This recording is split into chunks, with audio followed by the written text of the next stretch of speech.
I think that, starting with Adam Schiff, who had a very cogent, self-contained 2-hour presentation, he was giving us the timeline. And he was saying, there are these 3 important days in July you have to really pay attention to that tell the story, the middle day of which, of course, was July 25th, when the president made his phone call. And the day after, he speaks with Gordon Sondland, and he said, well, no quid pro quo, but did he agree to investigations? And so I think Schiff made this cogent point. He also said, look, this is a very big story here. This is nothing less than an assault on the Constitution of the United States and American national security. I think he made that well.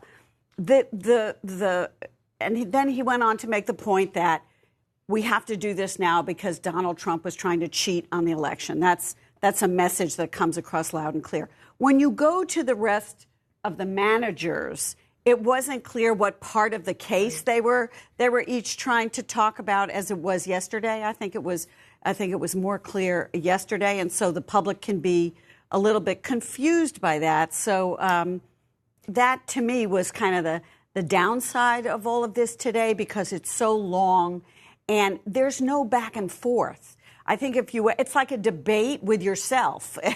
If there were a little back and forth with the other side, the public might be a little more engaged in this, but you have to wait.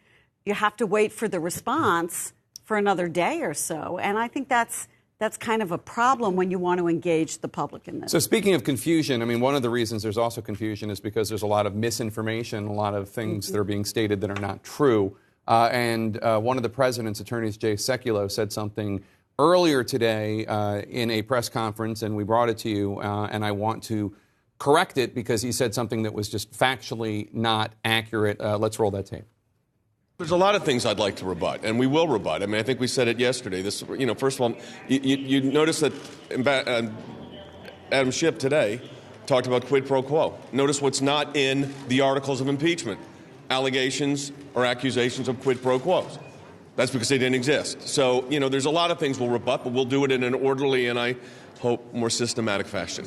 That's Jay Sekulow falsely stating that in the articles of impeachment there are no allegations or accusations of quid pro quo. It's true that the words quid pro quo, this for that, do not appear in the articles of impeachment, but they certainly do describe this for that. In fact, here is part of the articles of impeachment.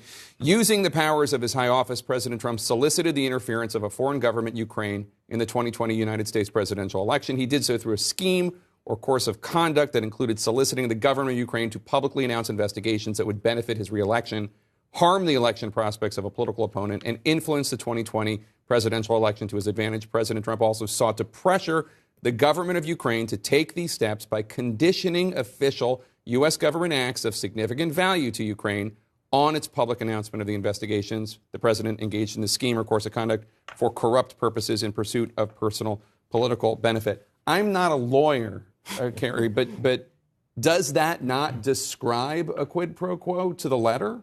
Well, of course, Jay Sekulow is playing word games. So he's going out and he's giving a particular soundbite, so then that can be replayed. But look what he said. That there's he not said it doesn't allegations or accusations of quid pro quo. He didn't even say it doesn't contain the words of quid pro quo. Allegations or accusations of quid pro quo. Isn't that an accusation of a quid pro quo? Which is not true. The articles of impeachment are for abuse of power. What the abuse of power is that is being alleged is that the president withheld money, foreign defense aid, and a meeting with him, with a foreign head of state, in exchange for President Zelensky making a public announcement that he was going to investigate the Bidens. That is the exchange. So when the president's lawyer goes out and make this statement, much like we heard some other statements that were made yesterday in the actual proceedings, it's not true. Right. And they're saying things that are not true.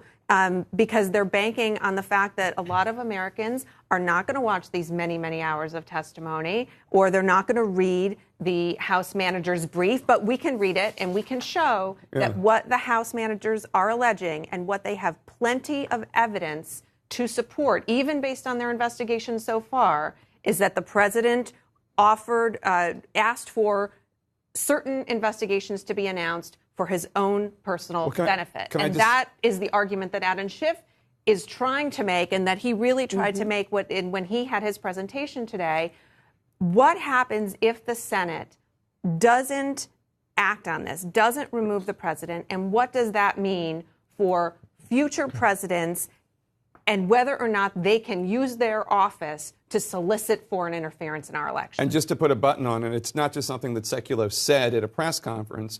The White House took the clip and tweeted it out. This is now part of the official White House record response. paid for by your tax dollars. All right, let's bring in Senator Bob Menendez of New Jersey. He's the top Democrat on the Senate Foreign Relations Committee. Senator, thanks for joining us. I know you're going to go right back in to the Senate to continue listening. How effective do you believe these opening arguments from the House managers have been?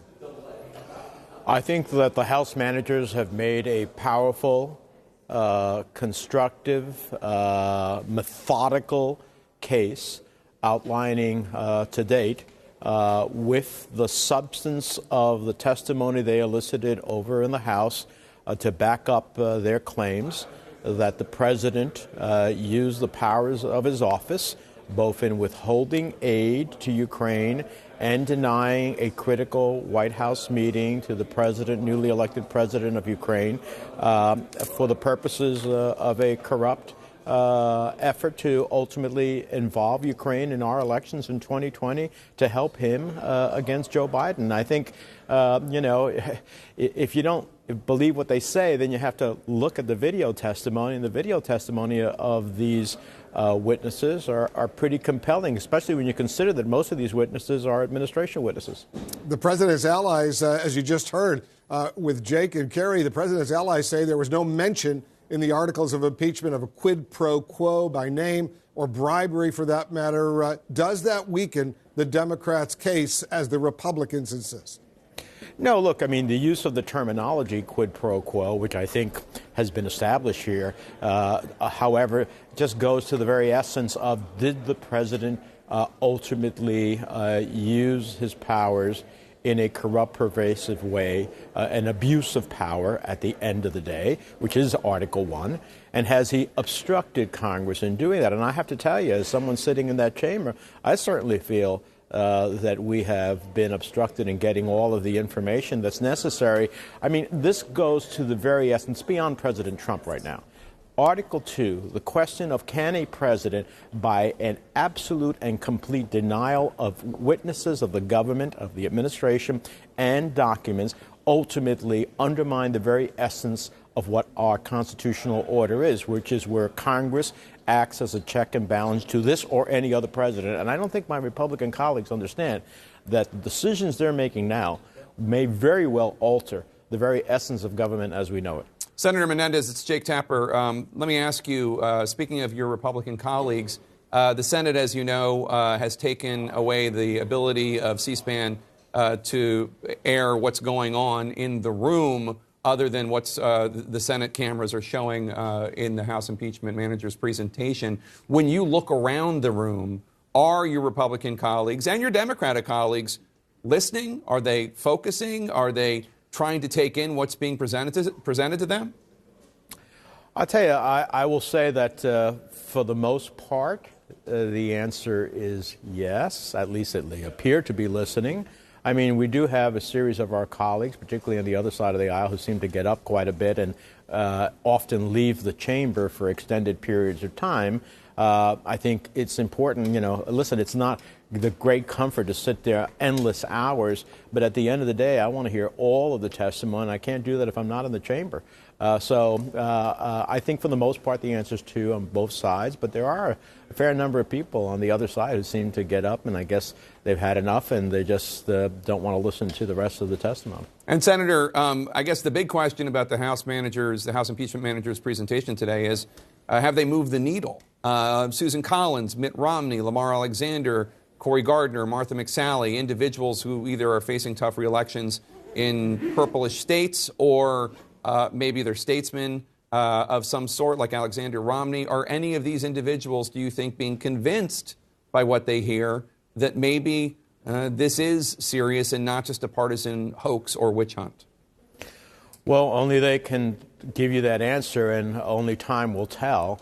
But I'll tell you this, that I think they must be thinking, some of them who've said that they want to see witnesses, they can make their wish come true by casting a vote for witnesses. I think some of them have to be thinking about, wow, did I really do the right thing by not having witnesses, having heard already of the substance of what some of these witnesses could bring based upon the information that has been elicited somewhat by the House in terms of indirect testimony and also from texts and emails. I think they must be saying to themselves, did I deny myself and the American people that opportunity? I hope that when they recapitulate in terms of thinking about that and ultimately decide that there should be witnesses, because the American people deserve to see the entirety of the truth of what happened here. Senator Menendez, I know you got to get back in. Thank you very much for joining us.